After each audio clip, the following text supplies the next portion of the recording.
Déco dans le présent pour mieux construire l'avenir. La chronique d'Interentreprise avec Francette Florimond. Bonjour, j'espère que vous allez bien. Nous poursuivons avec le rapport de l'Inspection générale des finances sur la fraude. Après les chauffe-eau solaires, maintenant les véhicules de tourisme. Pour retirer cette activité du bénéfice de la défiscalisation, les inspecteurs de l'Inspection générale des finances se basent sur le fait, d'une part, que dans un grand nombre de dossiers de défiscalisation sont inclus des 4x4, des SUV, des pick-up qui ne devraient pas y être.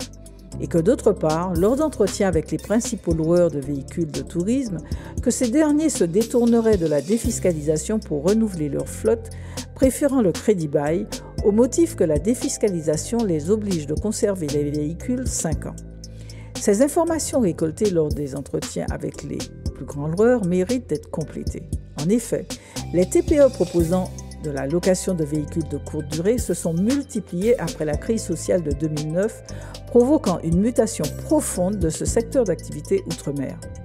Ainsi, à octobre 2023, selon les données de l'Association des chambres de commerce des Outre-mer, 2495 sociétés ayant cette activité sont immatriculées en Guadeloupe, dont 98% de très petites entreprises.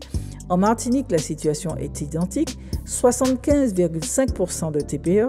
En Guadeloupe, ils sont 84% de TPE de moins de 10 salariés et à Saint-Martin, 100% d'entreprises de moins de 10 salariés. Ces TPE de la location de véhicules possèdent en moyenne 1 à 5 véhicules qu'ils gardent 5 ans.